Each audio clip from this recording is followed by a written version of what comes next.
Assalamualaikum warahmatullahi wabarakatuh. Kembali lagi ke channel YouTube aku, dan kali ini aku akan membahas metodologi penelitian. Sebelum membahas, mohon untuk teman-teman di subscribe, like, dan komen ya di video aku di sebelumnya. Terima kasih.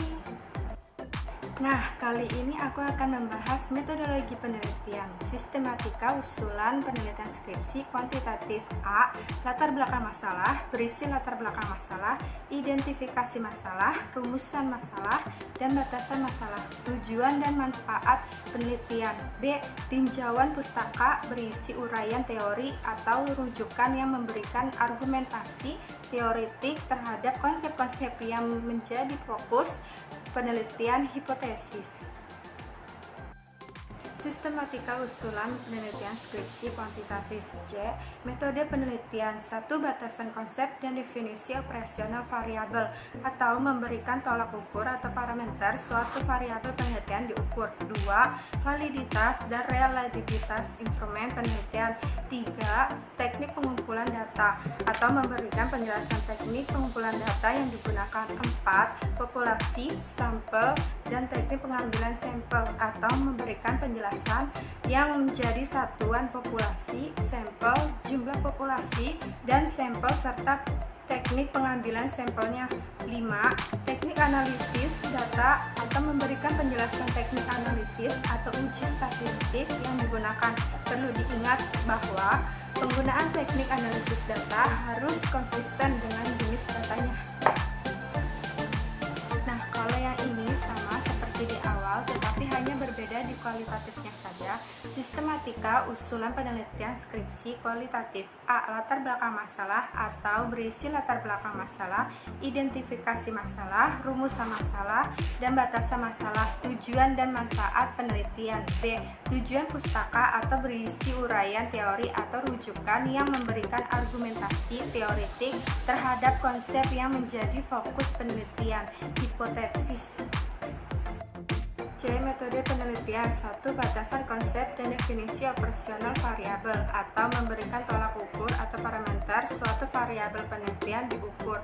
2. Teknik pengumpulan data atau memberikan penjelasan teknik pengumpulan data yang digunakan, sumber dan jenis data yang diperlukan. 3. Penetapan responder dan informan penelitian atau memberikan penjelasan yang menjadi dasar penentu responden dan informan penelitian serta teknik pengambilan sampelnya.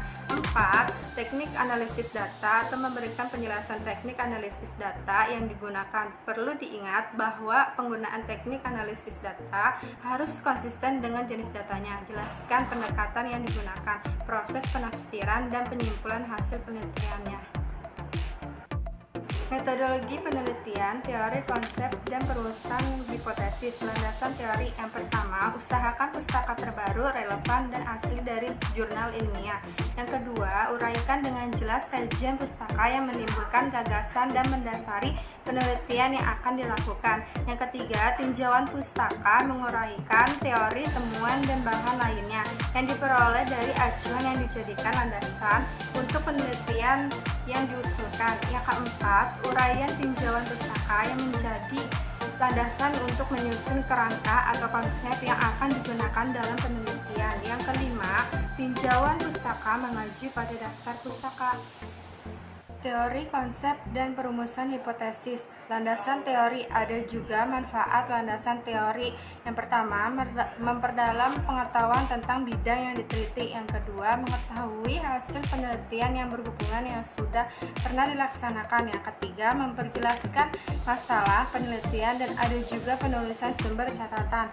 Contoh format dasar seperti yang pertama, teks atau nama keluarga pengarang, tahun terbitan. Yang kedua, nama pengarang teks atau tahun penerbitan. Landasan teori. A. Grand teori. B. Penelitian sebelumnya, penulisan sumber catatan atau nama belakang dan tahun. Contoh, kepemimpinan adalah kegiatan mempengaruhi orang lain agar ikut serta dalam pencapaian tujuan umum, atau Cons dan O'Donnell 2008. Mayangsari tahun 2002 menunjukkan bahwa kualitas audit dapat diproyeksikan dengan spesialisasi industri auditor. Kerangka konsep paradigma penelitian merupakan pola pikir yang menunjukkan hubungan antar variabel yang akan diteliti. Paradigma sederhana yang menunjukkan pengaruh dan hubungan antara variabel X dan variabel Y. Hipotesis dapat diartikan sebagai pernyataan statistik tentang parameter populasi. Dalam penelitian, hipotesis diartikan sebagai jawaban sementara terhadap rumusan masalah penelitian. Jenis hipotesis A tanpa arah. Contoh, kualitas audit mempengaruhi kualitas laporan keuangan. B berarah. Contoh, kualitas audit berpengaruh positif pada kualitas laporan keuangan. Kualitas audit berpengaruh negatif pada kualitas laporan keuangan. Hipotesis statistik. Dalam statistik dan penelitian terdapat dua macam hipotesis, yaitu hipotesis nol dan alternatif. Statistik, hipotesis nol diartikan sebagai tidak adanya perbedaan antara parameter dengan statistik, atau tidak adanya perbedaan antara ukuran populasi dan ukuran sampel. Dengan demikian, hipotesis yang diuji adalah hipotesis nol karena memang peneliti tidak mengharapkan adanya perbedaan data populasi dengan sampel. Hipotesis alternatif adalah lawannya hipotesis nol yang berbunyi adanya perbedaan antara data populasi dengan data sampel. Penelitian hipotesis nol menyatakan tidak adanya hubungan antara satu variabel dengan variabel lainnya, tidak adanya perbedaan antara satu variabel atau lebih pada populasi atau sampel yang berbeda, dan tidak adanya perbedaan antara yang diharapkan dengan kenyataan pada satu variabel atau lebih untuk populasi atau sampel yang sama. Hipotesis alternatif menyatakan adanya perbedaan atau hubungan. Ada juga bentuk rumusan hipotesis. Hipotesis deskriptif adalah dugaan tentang nilai suatu variabel mandiri tidak membuat perbandingan atau hubungan. Sebagai contoh, perumusan masalah: seberapa tinggi daya tahan lampu merek X, seberapa tinggi produktivitas padi di Kabupaten Klaten, berapa lama daya tahan lampu merek A dan B, seberapa baik gaya kepemimpinan di lembaga X. Dari tiga masalah di atas, maka rumusan hipotesisnya: daya tahan lampu merek X 800 jam, produktivitas di Kabupaten Klaten 8 ton, daya tahan lampu merek A sama dengan 450 jam, dan merek B sama dengan 600 jam. Gaya kepemimpinan lembaga X telah mencapai 70% dari yang diharapkan. Statistik yang digunakan untuk menguji hipotesis deskriptif. Jenis atau tingkatan data teknik statistik yang digunakan untuk pengujian nominal: 1. Tes binomial. 2. C-kuadrat atau satu sampel ordinal. 1. Rantes menurut interval atau ratio. 1. T-tes atau satu sampel.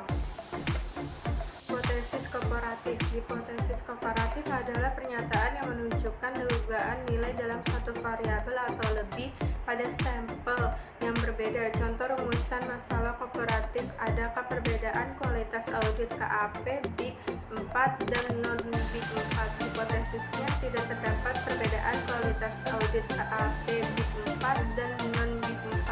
Kualitas audit KAP Big 4 lebih rendah dibandingkan KAP non-Big 4. Kualitas audit KAP Big 4 lebih tinggi dibandingkan KAP non-Big 4. Hipotesis hubungan asosiatif. Hipotesis asosiatif adalah suatu pertanyaan yang menunjukkan dugaan tentang hubungan antara dua variabel atau lebih.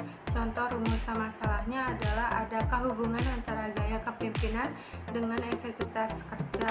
Rumus dan hipotesis nolnya adalah tidak ada hubungan antara gaya kepemimpinan dengan efektivitas kerja. Hipotesis kasual adalah suatu pertanyaan yang menunjukkan dugaan tentang pengaruh dua variabel atau lebih. Contoh rumusan masalahnya adalah: apakah gaya kepemimpinan mempengaruhi efektivitas kerja? Rumus dan hipotesis nolnya adalah gaya kepemimpinan berpengaruh positif pada efektivitas kerja. Sekian pembahasan metodologi penelitian dari aku. Mohon maaf apabila ada kesalahan atau kekurangan dari pembahasan materinya. Wassalamualaikum warahmatullahi wabarakatuh.